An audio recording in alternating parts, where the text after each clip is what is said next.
Good morning, everyone. Good morning.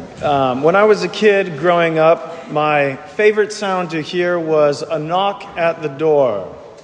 Whenever I heard a knock on my front door, I knew my friends from down the street were on the other side, asking if we could come out and play. As soon as I would hear them knocking, I would throw the door open, and we would run and play in the streets of our neighborhood until the street lights would come on and it was time to come inside for dinner. But something funny happens as we get older. As we grow up, we start to fear that knock at the front door. A sound that used to signal fun and excitement begins to signal shock and fear. When someone knocks on your front door when you are an adult, you freeze in your tracks and you hope the person at the door simply goes away. You might even drop down to the floor so you aren't visible in the windows to whatever visitor dares to wait on the other side. And then, even more terrifyingly, if the visitor knocks a second time, the situation becomes all the more tense, and we may be prepared to even call the police because we want nothing more than this person at the door to leave. A knock on the door is an ancient form of communication, so old in fact that they say during the time of Adam and Eve, the sound of God walking through the Garden of Eden was a knocking sound. In fact, monasteries in Greece don't ring bells to signify the beginning of their services, but they knock giant pieces of wood with certain rhythms to alert everyone that services are about to begin. And this gentle knocking is the simple, humble way that God himself appears to us in our lives. In the book of Revelation, chapter 3, verse 20, God himself says, "Behold, I stand at the door and knock. If anyone hears my voice and opens the door, I will come into him and dine with him, and he with me." God created us as human beings with free will, with the ability to do anything we want in this life. The ability to do anything we want even applies to our spirituality and connection to God. God is always there knocking, and the decision whether or not to answer is always up to us. In our gospel passage today, 3 different people are invited to a banquet by a messenger representing the host of the banquet. And I love this gospel passage because it has some of the most realistic examples of people and our inclination towards making excuses. All 3 of these people have been invited to a great banquet, and listen to the excuses they make. It says, they all alike began to make excuses. The first said to him, "I have bought a field, and I go out to see it. I pray you have me excused." And another said, "I have bought 5 yoke of oxen, and I must go examine them. I pray you have me excused." And another said, "I have married a wife, therefore I cannot come." I think we would all agree that these are very weak excuses. I have to look at my field.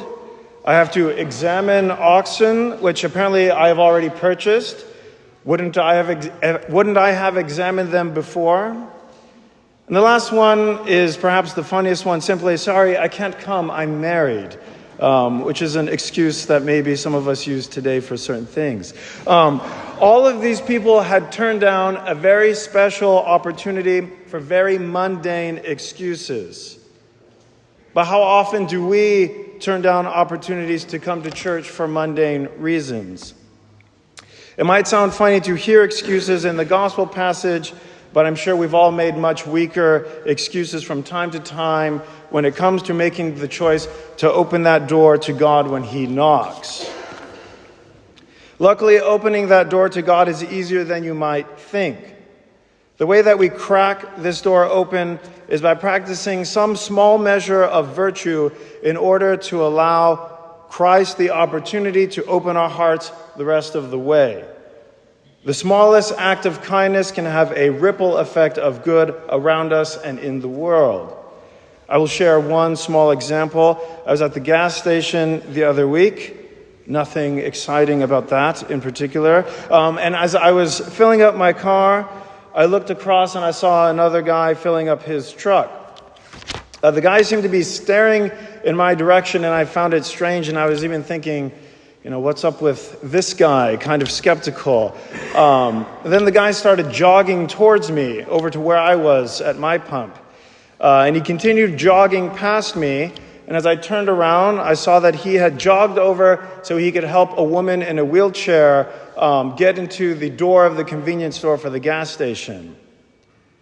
For some reason, this made quite an impression on me, because I truly can't remember the last time I've seen just a genuine small act of kindness out in public like this. This man is living with the door of his heart open to God. These small acts of good deeds and exercise in virtuous action are exactly what is missing in our world today. I will share that the other day, Paul Geekus and I stepped out of the front doors of the church here on our way to lunch, as we do. So we stepped out onto Valencia Street to walk to find a place to eat. But as soon as we stepped out of the front door, we were harassed and berated by a very angry man who was yelling and shouting at us. The man was slandering God and Jesus Christ and spouting all kinds of hateful blasphemy at us simply because we had walked out of a church. Now, this man, he did not appear to be homeless, and he did not appear to be under the influence of anything except pure anger. This was a very angry man, and the door of this man's heart is unfortunately definitely closed to God. This episode happened to transpire when I was mid-sermon prep earlier in the week, and all I could think about was a line that we hear at the end of today's gospel passage, when the man hosting the banquet is angry that no one accepted his invitation, and he said, "For I tell you, none of those men who were invited shall taste my banquet." In other words, no kingdom of heaven, no eternal paradise for those people who so blatantly close the door to God knocking at their hearts. This is a stern reminder, but after hearing the hateful, blasphemous words of the man on the street, it is clear why God must be stern with us sometimes. The message of today's gospel passage is simple. Open the door of our hearts to God and His love, and we will enjoy banquets and blessing. If our hearts are hardened and closed to the knocking, then we will be the ones to remove ourselves from God and His love, like the very angry man in the street. Let us be more like the man at the gas station, hastening to show kindness to those who need it. Let our hearts be open and receptive to a loving God who humbly knocks to be let in. Amen.